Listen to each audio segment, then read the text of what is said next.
The wind howled through the narrow alleyways of the city, carrying the biting chill of another winter night.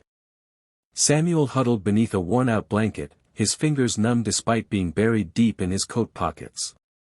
The pavement had been his home for the past 3 years, each day blending into the next in an endless struggle for survival. Once, he had a job, a home, a life that felt secure. But a series of unfortunate events, job loss, a failed business, and an illness that drained his savings, had left him with nothing but the streets and the occasional kindness of strangers. That night, as he sat outside a dimly lit cafe, watching people rush in and out, laughter and warmth trailing behind them, he wondered if he would ever know that comfort again. He wasn't one to beg, but hunger had a way of stripping away pride. He glanced at a half-eaten sandwich left on a nearby table, debating whether he could grab it before someone cleared it away.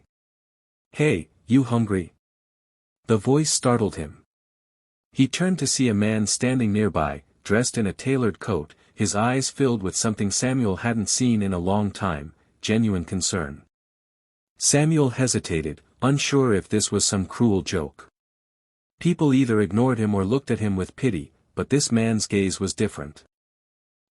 Yeah, Samuel admitted, his voice rough from disuse. "Come on, let's get you something warm," the man said, gesturing toward the cafe. Samuel hesitated again but followed. Inside, the warmth wrapped around him like a long-lost embrace. The man ordered 2 hot meals and coffee, and they sat at a corner table. "I'm Daniel," the man introduced himself as the food arrived. "Samuel," he replied, barely able to contain himself before digging into the meal. Each bite felt like a small piece of his old life returning. Daniel watched him eat, then asked, "How long have you been out here?"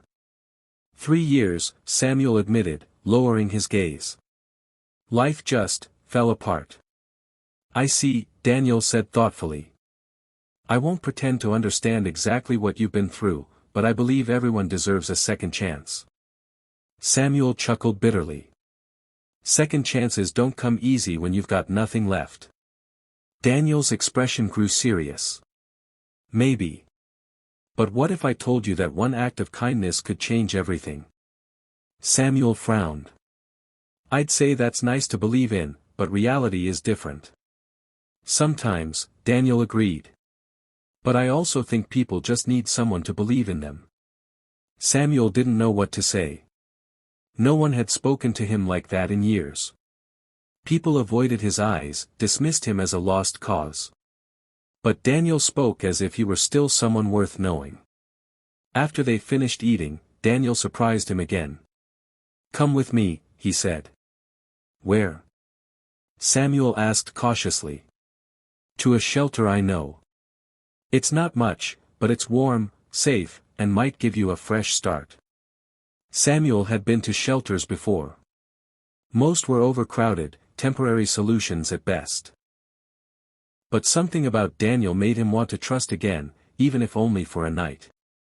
That night at the shelter, Samuel slept in a real bed for the first time in years. He woke up feeling almost human again. But what shocked him most was that Daniel returned the next day. And the day after that. Over the next few weeks, Daniel helped him get medical attention, new clothes, and even connected him with a job opportunity. Samuel couldn't believe it. "Why are you doing this?" he asked one evening, still struggling to accept the generosity. Daniel smiled, a hint of sadness in his eyes.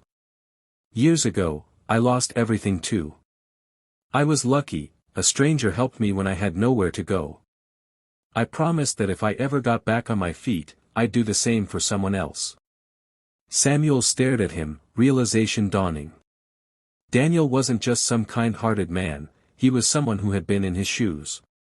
Months passed, and with Daniel's help, Samuel got a job, a small apartment, and most importantly, hope. He wasn't just surviving anymore, he was living.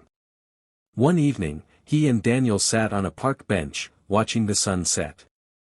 "You saved my life," Samuel said. Daniel shook his head. "You saved yourself. I just gave you a chance." Samuel smiled, the warmth of the setting sun on his face feeling like a promise of better days.